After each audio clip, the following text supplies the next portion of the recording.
Jos ajatellaan tätä keskustan ja periferioiden suhdetta, niin ehdottomasti nykyisin tietysti ajatellaan sillä tavalla, että se ei ole vain niin, että jotkut ranskalaiset taiteilijat ovat vaikuttaneet siihen, mitä muualla on tehty, vaan että reuna-alueilla ja pienemmissä maissa ja pienemmissä kaupungeissa on syntynyt sellaista taidetta, joka on niin kuin lähtenyt omilla ehdoillaan ja joilla on sitten saattanut olla kiinnostusta ja vaikutusta muuallakin, että ehdottomasti näkisin, että Konrad Mägi lukeutuu tähän joukkoon.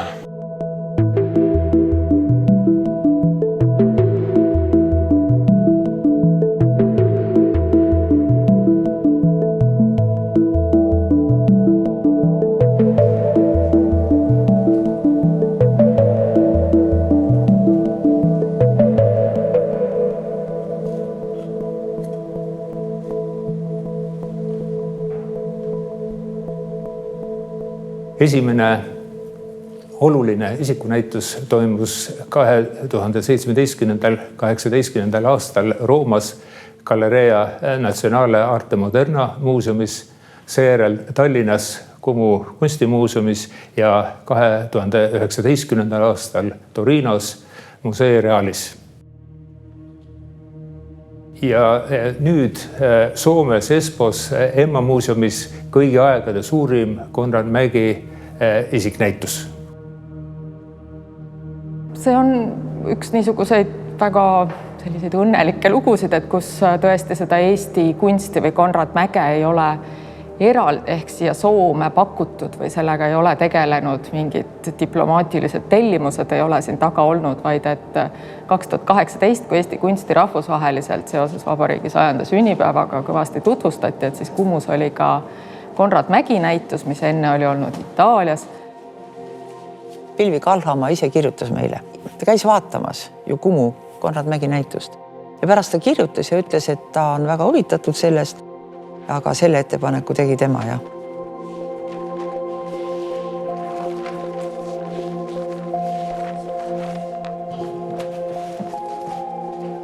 Näyttelyidea syntyi oikeastaan kahdella taholla. Toisaalta olen itse tutkijana kiinnostunut avantgardismin dynamiikasta ja näin Konrad Mägin tuotannossa jotain hyvin poikkeavaa ja siksi kiinnostuin henkilökohtaisella tasolla hänen tuotannostaan joitakin vuosia sitten.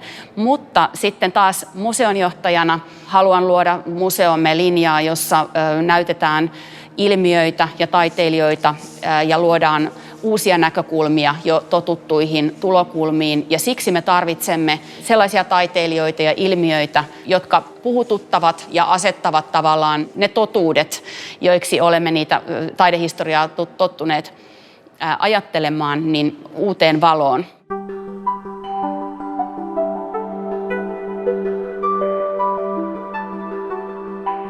Konrad Mäellähän oli sellaiset yhteydet Suomeen, että hän tuli vuonna 1906 Pietarista, jossa hän oli ollut Stiglitzin taidekoulun oppilaana, mutta sitten 1905 näiden levottomuuksien myötä hän oli osallistunut niihin ja hän ei enää saanut olla siellä ja sitten hän päätti, että hän haluaa mennä Ahvenanmaalle taiteilijaystäviensä kanssa, mutta he olivat siellä Ahvenanmaalla sitten sen kesän 1906 ja sen jälkeen teki mieli lähteä Pariisiin, mutta sitten siinä oli Nikolai Triik ja Alexander Tassa myöskin. He sitten kuitenkin jäivät Helsinkiin ja on sanottu, että he olivat Helsingissä Suomen taideyhdistyksen piirustuskoulussa oppilaana ja sen verran sitten tutkin noita dokumentteja, että löysin sen tiedon, että Mägi oli todellakin kirjoittautunut Suomen taideyhdistyksen taidekoulun Helsingissä, mutta ei kylläkään tietoa siitä ollut, että hän olisi ollut syksyllä 1906, mutta hän oli kirjoitettu sinne kevätlukukaudeksi 1907 ja sitten kesällä he lähtivätkin Pariisiin.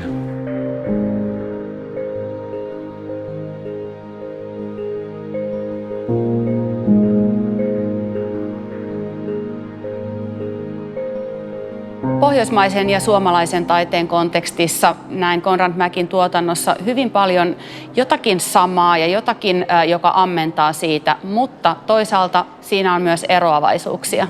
Esimerkiksi suomalaisessa modernismissa Häntä edeltäneet sukupolvet edustivat niin sanottua tunnelmamaalausta, mutta mielestäni hän vie pohjoismaisen tunnelmamaalauksen, jossa vielä pitäydyttiin jossain määrin realistisessa kuvauksessa seuraavalle tasolle. Eli me voimme ehkä ajatella Konrad Mäkiä myös eräänlaisena pohjoismaisena tunnelmamaalarina, mutta hän on jo seuraavan sukupolven edustaja ja siinä mielessä hyvinkin yksilöllinen edustaja, että emme löydä hänelle esikuvia oikeastaan pohjoismaisesta tuotannosta. Se on mielenkiintoista. Mäkin teoksia ei varmaan oltu missään näyttelyissä nähty aikaisemmin kuin silloin 1929 ja vuonna 1921 kylläkin oli tarkoitus saada jo aikaiseksi Viron taiteen näyttely Helsingissä. Suomen taiteilijaseuran valtuuttamana kävi Heikki Tandefelt siellä ja silloin kun hän raportoi tästä käynnistään, niin hän kertoi, että todennäköisesti etevin virolainen kuvataiteilija tällä hetkellä on Konrad Mäki. Mutta tosiaan Suomessa saatiin sitten nähdä hänen teoksiaan näyttelyssä vasta 1929, mutta siinä näyttelyssä sitten jollain tapaa tuo mäen värimaailma koettiin kuitenkin Suomessa sellaiseksi, että sitä hiukan vierastettiin. Sanottiin jopa, että hänen ja joidenkin muiden virolaisten taiteilijoiden teoksissa, jotka oli opiskelleet Venäjällä, että siellä olisi tarttunut jotakin venäläistä värinäkemystä. Sillä viitattiin juuri tämmöisiin syvän sinisen, tummiin ja vihreisiin ja vaaleanpunaisen ja ehkä keltaisenkin yhdistelmiin, sellaisen punajuuren värisen ja syvän sinisen ja vihreän. Ja sitä pidettiin jotenkin niin kuin tällaisena venäläisenä värisoinnutteluna täällä Suomessa, vaikka sehän oli kyllä kuitenkin ihan esimerkiksi ranskalaiset kubistit ja Der Blaue Reiterin taiteilijat Saksassa sellaisia yhdistelmiä käyttivät, mutta Suomessa niitä ei vaan tunnettu.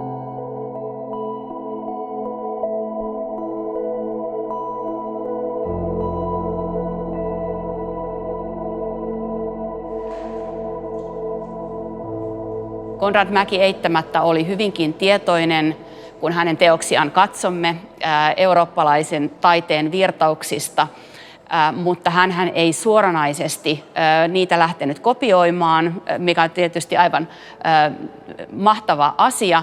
Eli hän loi niistä omanlaisensa synteesin, josta virolaiset tutkijat ja kirjoittajat ovatkin puhuneet, että hänellä toki taustana oli myöskin kansantaide ja tietyllä tavalla sitten ne oman kulttuurin lähtökohdat, niin näin ollen voimme laajentaa ajatustamme ja ymmärrystämme myös modernista taiteesta. Joo. Otetaan sittenkin vielä silleen, että laitetaan toi suuri teos tuohon seuraavaksi ja sitten toi ja sitten se muuriteos ihan tonne laitimaiseksi.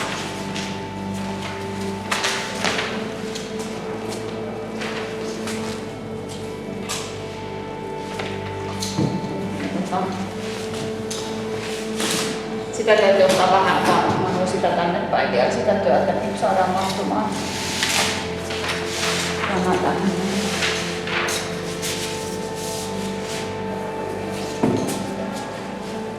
Ehkä voi laittaa vielä vähän tuonne kulmaan päin enemmän niin sitten.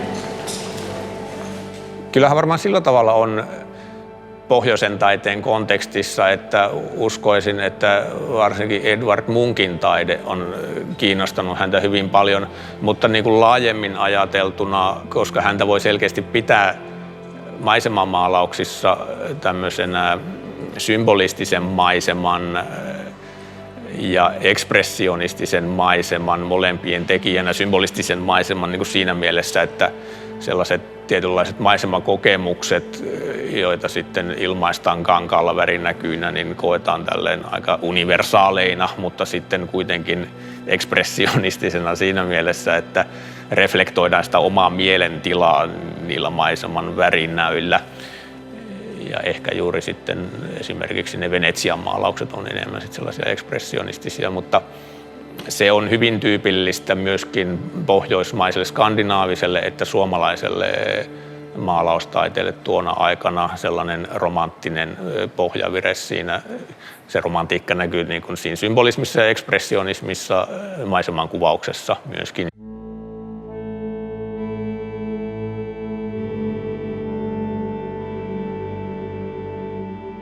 Mäkin kohdalla voisi puhua semmoisesta, mistä Suomen taiteessa on usein puhuttu symbolismissa. Puhuttiin ennemminkin aikaisemmin luonnon mystiikasta.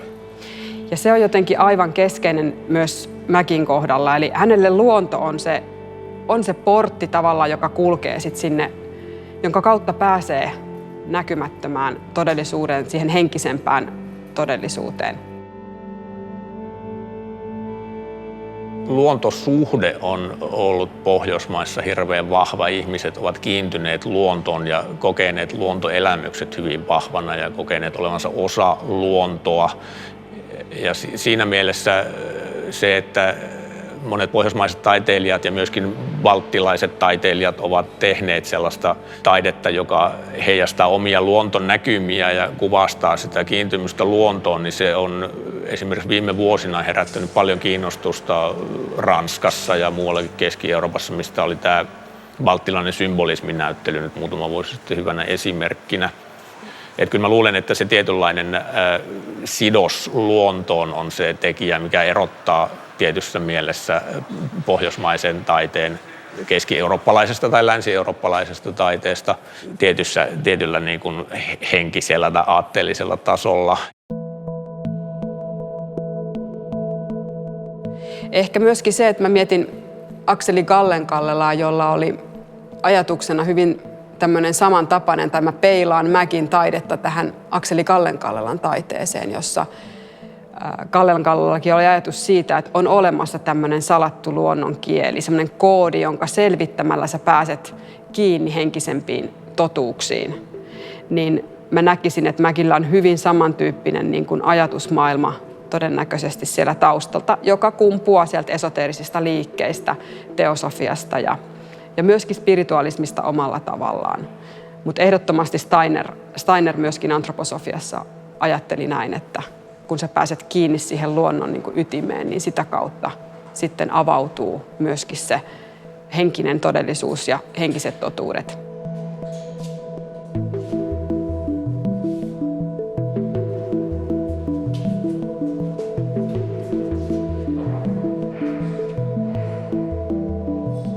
Mielestäni sellainen vahva värinäkemys ja myöskin semmoinen suggestiivinen voima, mikä on ei pelkästään noilla ekspressiivisilla tai ekspressionistisilla myöhäiskauden maisemilla tai niillä Norjassa 1980 tehdyillä maisemilla, vaan myöskin niillä, jotka on vähän enemmän sellaisia pointillistisia tai semmoisia täplämaalaustekniikalla toteutettuja, että niissä on myöskin hyvin syvä sellainen kompositiosta ja väriyhdistelmästä tuleva suggestiivinen voima, joka niistä niin kuin puhuttelee.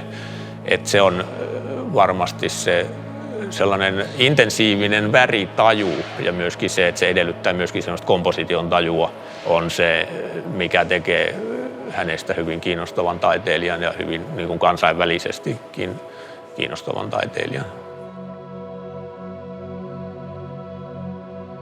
Se, että ne on myös niin voimakkaita, niin kertakaikkisen jotenkin eläviä ja värähteleviä nämä Mäkin värit, niin mä luulen, että sillä on merkitystä myös tai yhteys tämmöiseen elämänvoiman ajatukseen, joka niissä on. Eli luonto on elävä ja henkinen kaikkineen, jos sitä osaa oikealla tavalla katsoa.